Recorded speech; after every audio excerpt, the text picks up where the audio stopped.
Hey guys, how's it going? Welcome to the Shrewsbury Biscuit podcast, the voice of Shrewsbury. I'm Alex Whiteley, and joining me today is Paula Pierce. Thank you so much for joining me, Paula. Thank you for having me. Now, me and Shane a while ago, we went to the flower show. This is one of our first things that we did together as a podcast. It was an amazing day. Shane was flabbergasted because he kept getting grabbed by the arm. Oh, I love the show, and people were recognizing us. We had a great day. But one of the highlights, believe it or not, from the flower show is when we went to the W.I A tent, and we were speaking to the ladies from the W.I A, and they were so lovely. Honestly, we it's not that we wanted to get away, but we just stood there chatting for ages and ages and ages. We had things to do, but we was kind of like, we got to go. But then we started talking about something else, and then the lady brought us out cake, and we sat there eating cake. It was just a really good experience and a really good for us to break the ice in that way. You give me cake, with friends for life, right? How did you get to working with the WI, and where's that come from? Well, you become a member. So the WI is a charity, so we only have a few staff. So at Shrewsbury, we have 2 staff working in the office. They're paid staff, and at National, they have a couple of dozen staff. But we are all volunteers. We are a charity, and I became involved probably about 8 years ago now.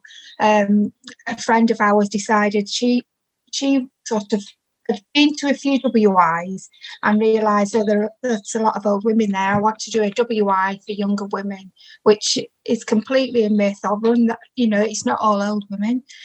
So we started our own, a group of us, and that's 7 sisters, and that is in Longdon-on-Tern. Still going now, still going strong. But I decided quite early on, really, I wanted a bit more from the WI than just sitting at a meeting. If that's what you want from the WI, you can go to a meeting once a month and then never go and do anything in between. But that's not what I wanted. I think I'd been going about a year, and I was invited to the national meeting, which at that time was in Leeds, and it just absolutely blew me away. There were 5,000 women in a room. We did sing Jerusalem, which a lot of WIs are not singing Jerusalem now, but it just made all the hair stand up on my arms. And I thought, you know what, this is amazing. This isn't just our little meeting, it's massive. And then probably about a year later, I sold a pattern. I do a lot of dressmaking, and I sold a pattern on Facebook. And the girl who bought the pattern off me said, "Oh, I see you're in the WI. Are you going to Tea and Tents?" I haven't a clue what the heck Tea and Tents was. So she gave me the link to it, and I've been hooked ever since. So Tea and Tents was my first WI camp. I think there was about 500 women, and we went camping, and all I can describe it is like a big girl's brownies with gin. But I suppose some of the brownies have gin sneakily. And we did all sorts of activities. We did yarn bombing. We did axe throwing. They had zip wire, any craft you can think of. We did massage. We did all sorts, vintage hair. And that just got me hooked, because these women were from all over the country. And it just made me realise, you know what, you can do anything. If you want to get out there and do anything, fabulous. And then I think I've been on the Board of Trustees for Shropshire now for about 4.5 years, and I absolutely love it. I just feel being in that position, I can make a change, I can inspire women, I can... we do a lot of teaching and courses, and I just love the fact that women go on these without, they don't know anything about what they're going on sometimes. And when they finish the course, they're like, wow, that was amazing. And I just love that. I love that experience. I'll shut up about my... I'm enjoying that. I was really enjoying that. That was really nice, because you could tell there's a passion there for you. And that's really nice to see, because there's something really special about being part of a community like that, isn't there? You know, because Definitely. they people. I mean, I imagine there are a lot of people that are out there don't realise this exists. Sat there wondering, I've got no one to speak to. Lots of lonely people out there. It's a common problem. So like the more people that know about the WI, I know the WI's got a long, rich history, and there's probably millions of people out there that understand what the WI is, but there's obviously millions out there that don't. You know, so it's good to sort of raise awareness that you don't have to be alone. You got a bunch of sisters out there that you can sort of connect with. Yeah, the camp out sounds crazy. Did you say there was 500 people? There was at the Tea and Tents one, but not last year. Now I'm trying to get my years right. The year before last, we actually hosted one for Shropshire Federation because it was our centenary, and we capped ours at 100. We did it at Stokes Barn in Much Wenlock, and we had loads of activities, craft activities. I did Segway for the first time, and it's women, you know, women from their 20s up through to late 80s come to these camps, and you do as much or as little as you want. You know, some ladies like to just sit there and craft and chat to friends that they have met from other camps or make new friends, and that is one of the best things I find from it. You know, at the first camp I went on my own. It doesn't matter if you're on your own because this sisterhood gathers you up and just takes you with them. So our camp was it was lovely because it was a small camp. We were able to get to know each other quite well. We had a disco, we had a talent competition. We had, what else did we have? Oh, we had just all sorts. We had a man come with popcorn. We had a hog roast. We had a fabulous lady who cooked our breakfast for us. We had a Sunday dinner together. And then on the Sunday night, we played Who's the Dude? Have you played Who's the Dude? No. Oh, it's amazing. It's like, it's like charades with a pop-up dog, and he's your dude. So you do things like, what's the dude doing? What film are we in? And that was my sort of secret. I said, we're going to play a game and I'm not going to tell you what it was. So obviously I had to blow the dude up just before I took him in to play the game. Well, I nearly passed out because blowing him up and you can't come in here for a minute. Oh gosh, but brilliant fun. Oh, that sounds really nice.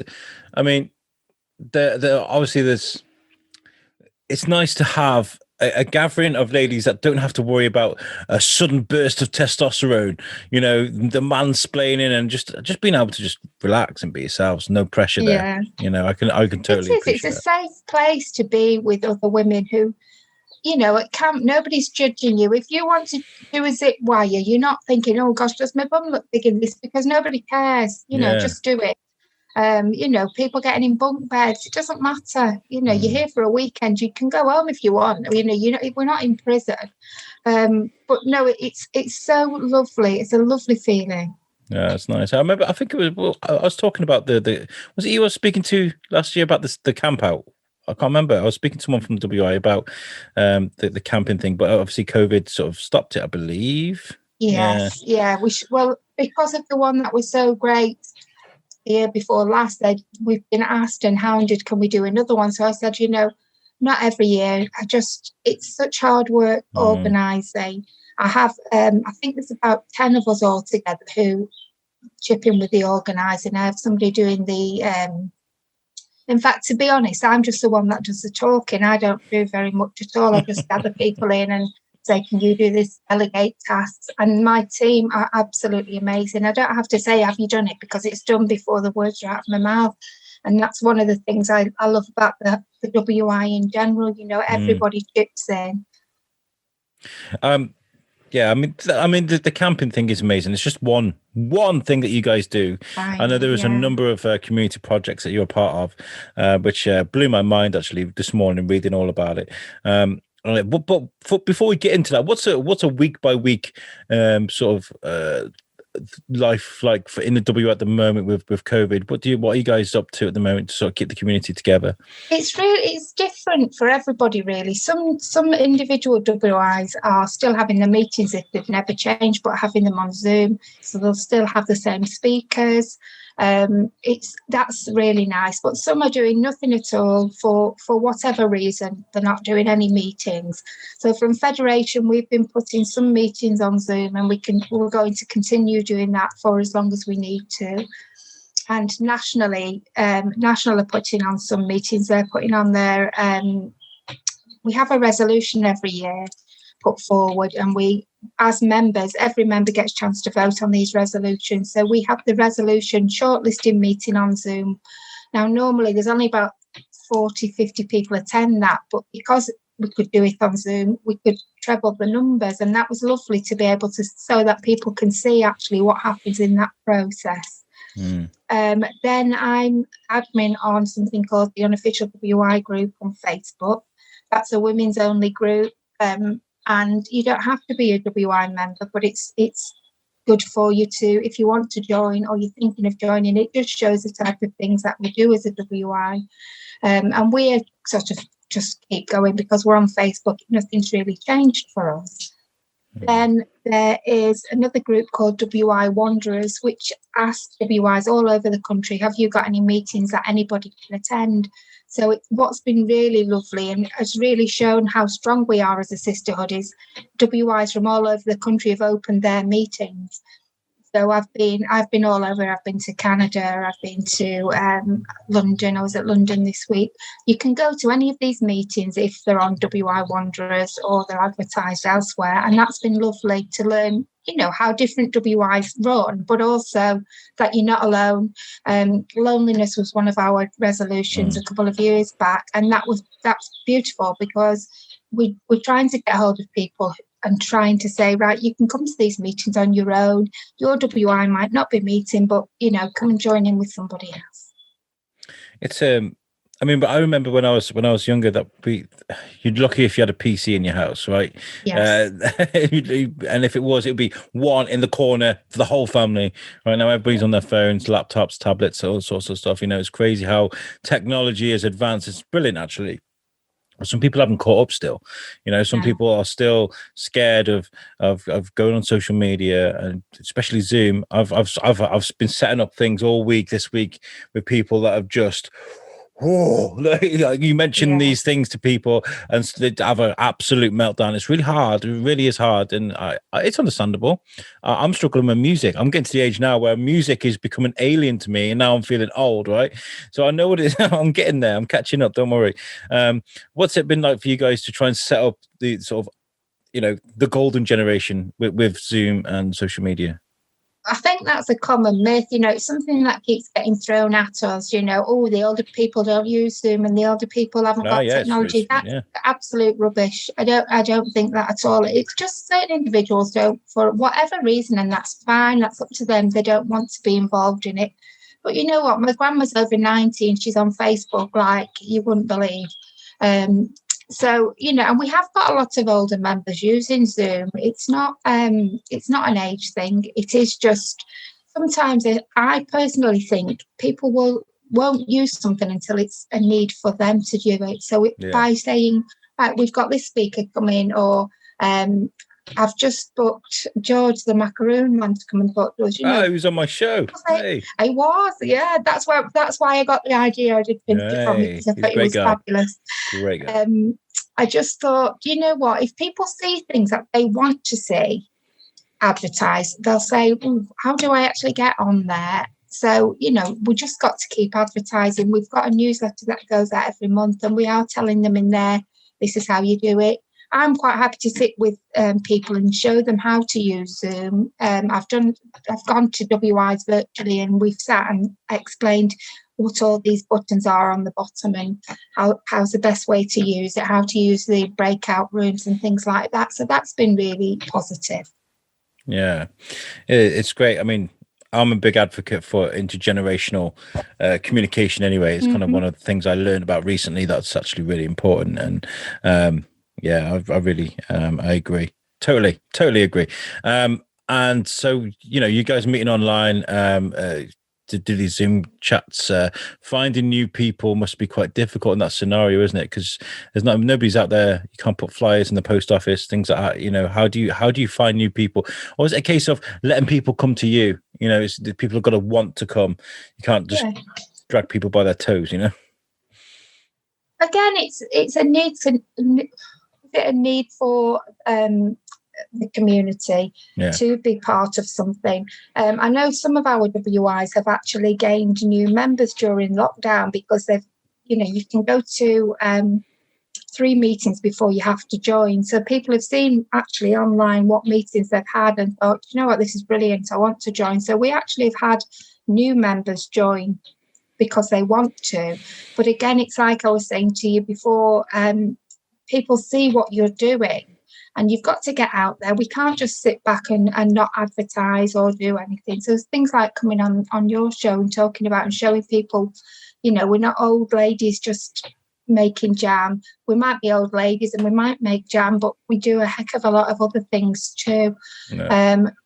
It is amazing. And the WI is what you want from it. If you want to go out and get all these opportunities, absolutely go for it. But if you don't want to and you just want to meet and chat with people, that's fine as well. Nobody's going to judge you on where you're going with this. Amazing. And speaking about the great things you do for the community and the vast array of things you do, you're speaking to me about the what was it? The Climate Coalition. What's this? What's this to explain? You're going to have me on the soapbox now. WI are one of the founder members of the Climate Coalition, along with I think there's over 100 other people, other groups. So things like the Wildlife Trust are in there, the National Trust. So we're a really big organisation, and we're looking at obviously climate change and how we can. The strap line is show the love. So we're looking at showing the love for things that you're going to lose if you don't do something about it. Mm-hmm. So at the moment, we started off quite small with it, obviously, because you don't know how this is going to grow. So the first year, which was 2015, from my point of view, we just did little things in our own WI. So things like we were making green hearts because that's our emblem, a green heart instead of a red heart for showing the love. And then after that, it kind of escalated, really. I think sometimes people are not keen to get involved with something until they know that it's going to do something.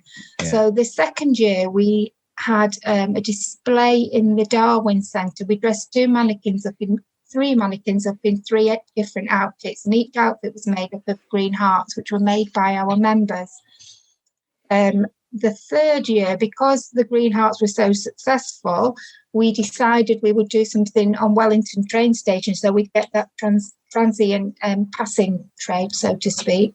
And a lot of our members came and stood on the railway station and were giving out the green heart stickers as people were getting on and off the train.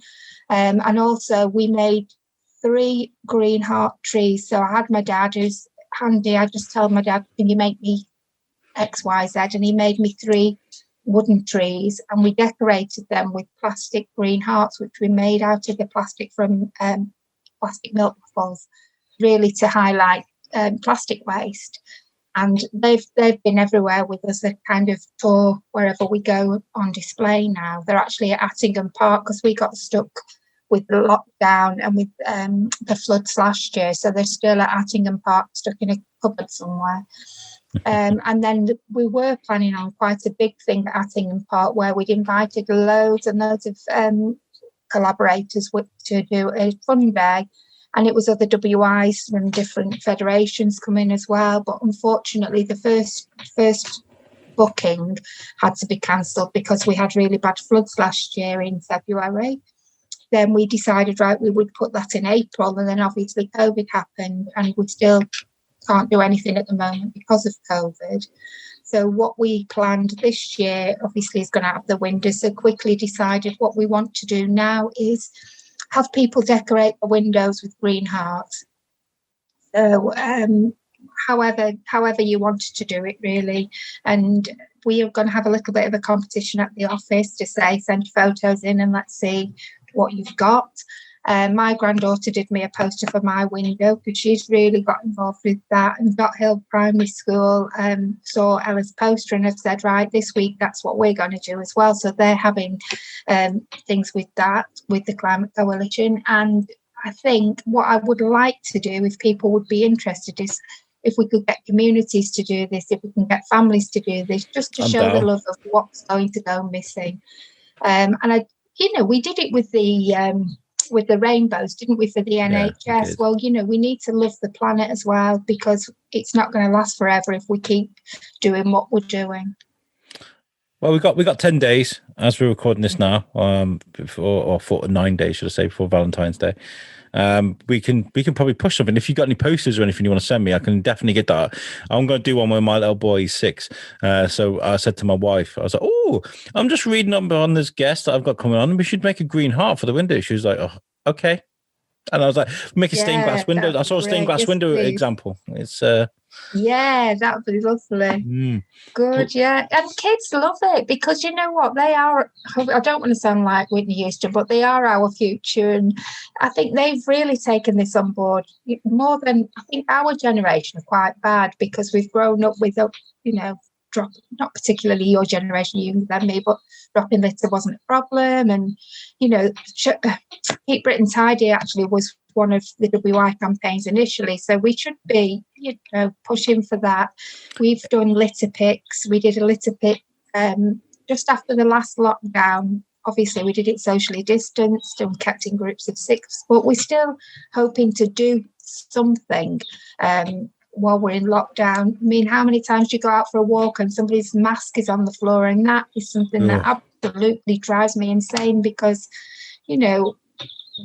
it's just spreading things around as well as just dropping your litter. It drives me insane. Absolutely. Yeah, I saw a meme right at the beginning of lockdown, and it's like there's a mask on the floor, and someone put up, "People are the virus," and I was like, "Oh God."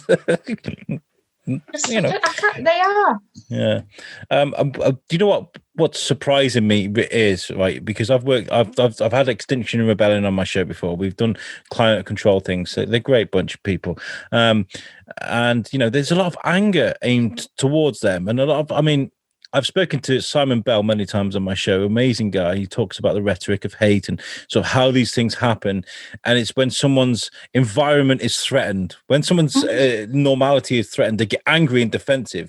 And that's what people do when they see Extinction Rebellion lying on the floor or doing what they do.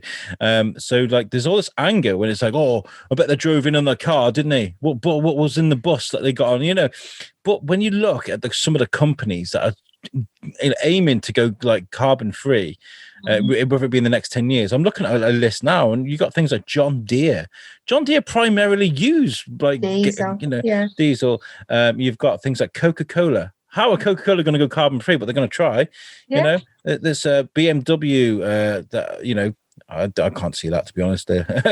Well, Ford, Tesla, obviously Toyota, Subaru, Volkswagen, all these companies are going carbon free. So obviously the awareness that people are presenting is doing something.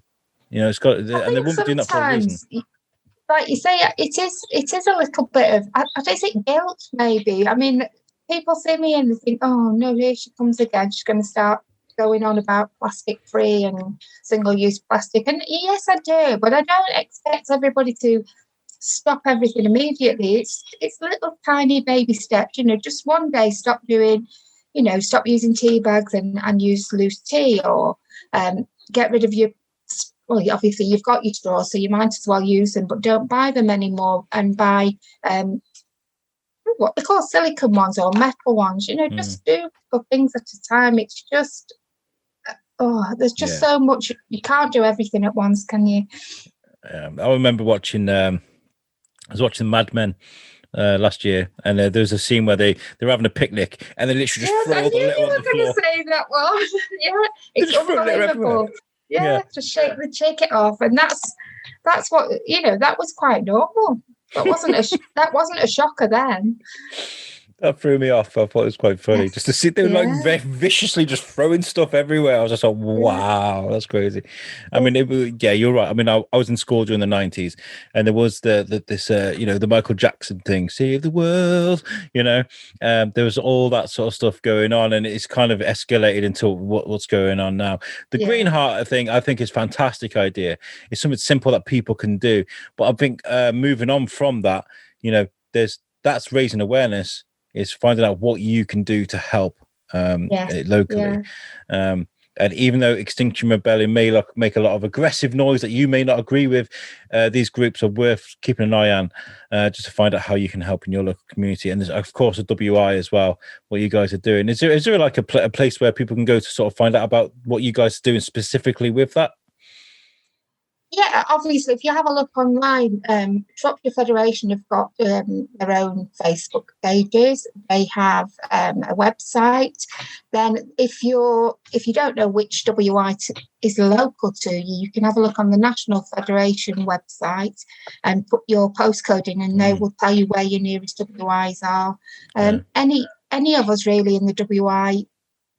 You've got friends in the WI, just ask, what are you doing with climate change?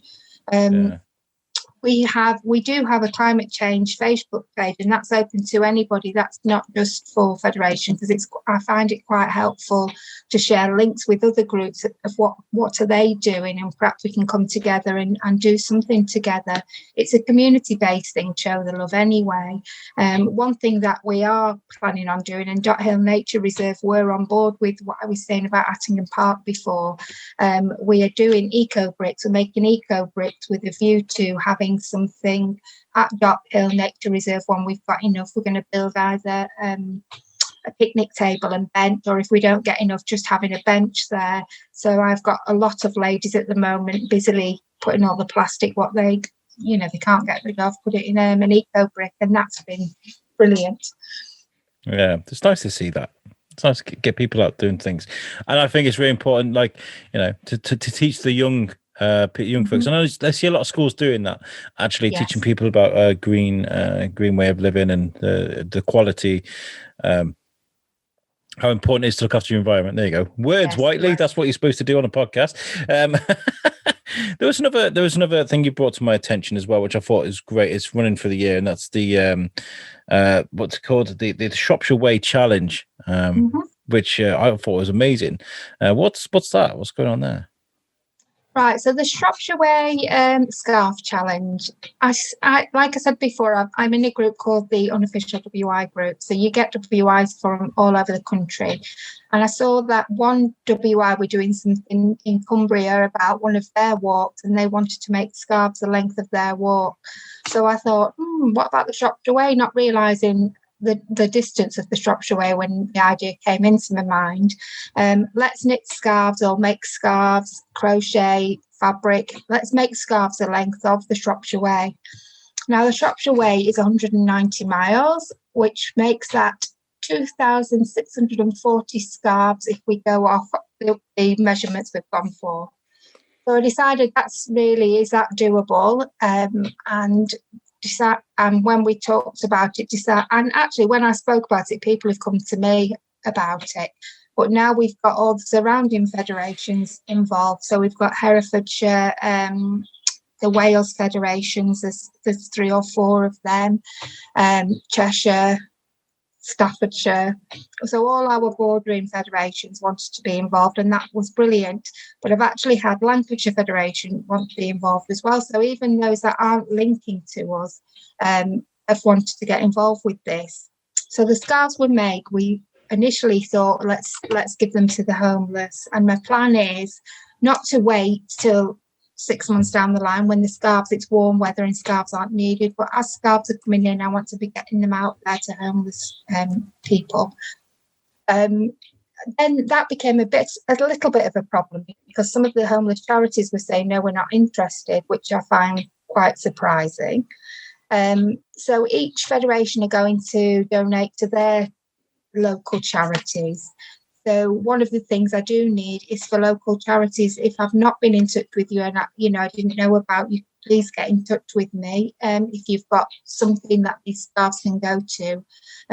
So one of the charities is Operation Sabre, which is actually in Romania. They take their things to, but they would like some as well. And I'm happy as long as they're going to people who need them. The scarves are 6 by 60 inches approximately. Some have come shorter, some have a bit longer, depending if you wanted to use your wool up. For me, this has been brilliant because I'm a bit of a hoarder, fabric and wool, and it's made me use up all my bits. we're asking for donations of leftover yarn. So sometimes people are like me and have loads and think, right, I'm never going to use that. Or they've been gifted a load, or they've got loads sat in the cupboard. Please, if you've got yarn, pass it on, and then I can distribute to our makers. And I'm just wondering if there's anything else I haven't told you. Well, I'm just looking at the Guinness Book of Records, the world's longest scarf, and I think there was one made in 2002 by the Children's Hospice in Wales, and that was 54 kilometers long. Wow! So you could have a Guinness. This won't be just one scarf; it will be several. It will be several thousand. It will. So each scarf will go to whoever. So they won't be joined together. It's just. Okay. I understand now. I thought you were making one big long scarf you could put somewhere. No. We're just going to do them 6 by 60 inches, approximately. I'm not. It's just really so that I know how far we've got along the Shropshire Way. Yeah. I started this really because of, like you were saying before, about loneliness. There are people out there who've got nobody, but it just means you're part of something. You're part of, you don't have to be a WI member to do it, but you're part of a group. You might not physically meet this group, but you're doing something. You've got some common goal.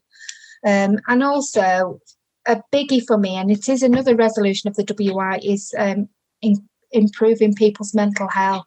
It's proven that, doing crafts makes a difference. It relieves anxiety. It slows you down, stops you overthinking things, increases self-esteem because, look, I've finished this now. Look, I've achieved something. So it's been good for people who don't really do a lot of knitting, crochet, sewing, or to the people who've just, done a couple in a night because they're so quick at, clacking those needles. But it's just bringing people together. Yeah. And that you were saying about I've never knitted in my life. I think I learned to do the basics, but I've never knitted anything in my life. So I mean, I'm probably. I keep making these promises on the show. I'm not going to make a promise that I'm going to knit something because I know I'm so busy I probably won't be able to. But I would love to, because the idea that I've made that, even though I've just learned how to do it, that's the goal, isn't it? Is to learn a new skill and to make something with that skill. That's amazing. Yeah, definitely. And I've known I've got a few friends that enjoy knitting and learn different, my age, younger, it's something nice that people can just sit and do. Well, ask them to make some scarves then. Yeah, we'll do that. I love what you guys are doing, and I've been dying to sort of break the ice properly, officially with the WI, with the Federation, with what you guys do for a while now. But I think we were going to do that sort of earlier in the last year, and then sort of the world ended in a weird way. What are the plans for, like, have you got anything put in place for when the world does open and people are going to want to get out? We will hopefully just go back to normal. People will start going to the meetings again. I mean, when we had that little break in between where people could meet in groups, the problem was that the village halls weren't open. So those that met in a village hall then had to find somewhere else to go. Yeah. I did attend one group who met outside. Now that was absolutely lovely because it was summer, wasn't it? So we could all sit outside in a group, but not close to each other. I just hope this doesn't carry on too long, because I wonder, will we lose members? But then, like I said before, we've actually gained some members as well. Technology is just an amazing thing, isn't it? Really I do see a future of a lot of WIs not meeting one-to-one anywhere. There will be meeting online, and there are a few. I think there's about 3 or 4 just about to start virtual WIs now. It is just a tester. It was planned before COVID. So it will be online WIs, and I think far into the future, but I think a lot more WIs will be meeting that way anyway. Well, I mean, you don't have to get dressed, and you can wear your slippers while you're sat there having a meeting, which I think is wonderful. Sit in my bedroom surrounded by Batman posters, Yeah. like I am right now. I mean, we were talking about the Darwin Festival a couple of weeks ago, and I was talking about. I used to really enjoy going to the events. You know, you go to different churches, you go to different events, you go to listen to these lectures, go to the museum. It's amazing, right? But selfishly, I enjoy them because it's going out into a new place. But the Darwin Festival this year is going to be completely virtual, which is not as good, obviously, because you're not going to these amazing places, but it's available to everyone around the world. And that is the most important thing, is we're trying to raise awareness. We're trying to, you know, in that particular circumstance, we're trying to tell people about our heritage, which is Charles Darwin. That's the important thing. And when it comes to loneliness, mental health, and being part of a community, what you're talking about there, making things virtual, that's the important message, isn't it? Is that even though you can't have someone physically come around and break biscuits and have tea with you, you can have conversations with people, you know? Yes. Yeah. And you know, we've had virtual coffee mornings with friends. You know, you just have to make your own drink and your own cake, don't you? It's not quite the same, but at least there's something there. Yeah. Are you always after new ideas? Can people come forward with new ideas for you guys to do? Oh, definitely. Yeah. I mean, and it's keeping in touch with what's going on at the moment. I mean, it's been great to listen to your podcast because I can see what's going on around the county. So that's been lovely. You know, I've never heard of those. You know, why don't we see what they're doing? So I did get a few ideas from your podcast. Oh, thank you. It's been brilliant because, you know, how would you know about, you know, advertising is fantastic, isn't it? Because you just wouldn't know these places existed or these things existed. You know, we don't all read the same newspaper. We don't all watch the same TV program, but pick up ideas from each other. And that's kind of my ethos, really. I just like people watching, really. I find it really interesting. Sure, there's a word for that, there's a name for that, but it's fascinating, people's journeys, different people's things that they've done, and I love it. And but I like to share it. Then once I've heard about it, I think everybody should know now.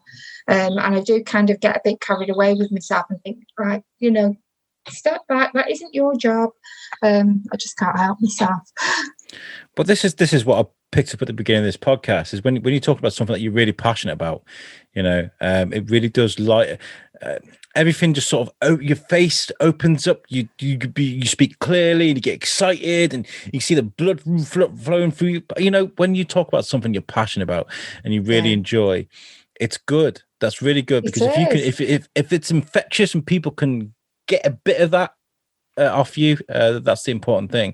And thank you for saying that, you know, about the show, because that's why we do it. You know, we like to tell people what's going on in the town, and that's really really nice to hear. So well, that's how I knew about you, because one of our members from the flower show had brought me your card. So wow. It works both ways, that, doesn't it?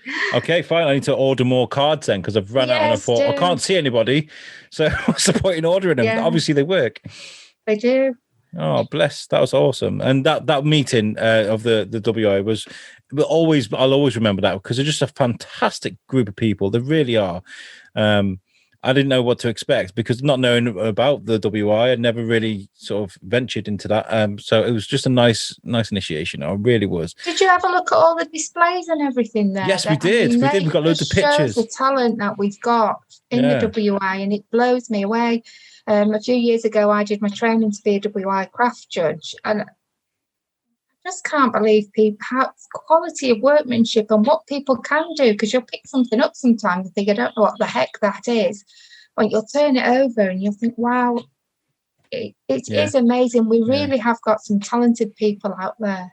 Have you got to be quite ruthless then to be a judge, or is it a case of just being brave? No, it's not ruthless as such. You have to follow the guidelines, and it's all written in front of you. You don't have to be a genius to do it. It's a tick box exercise, really.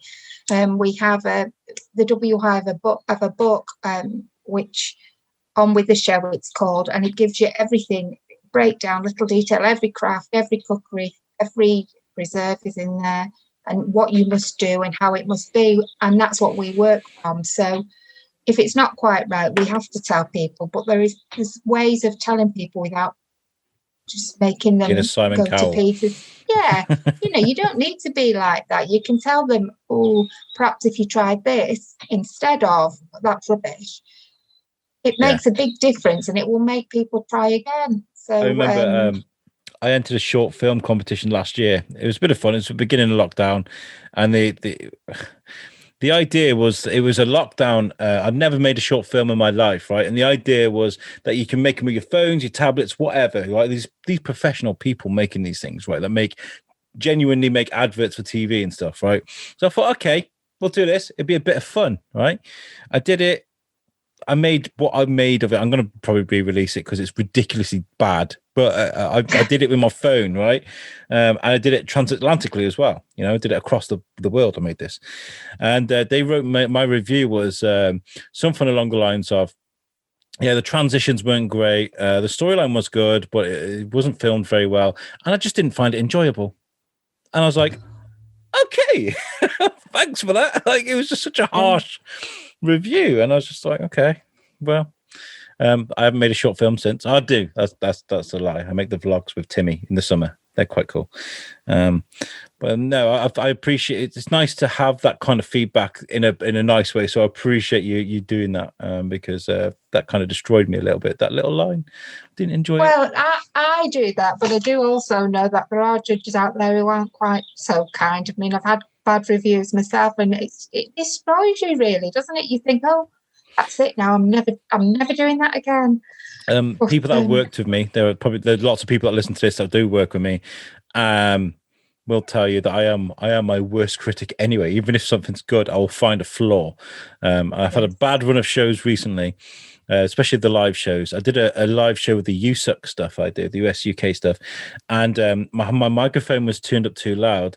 And all you got was all this fuzz throughout the whole thing. And I was talking over everyone else. I was like, yeah, having a great time.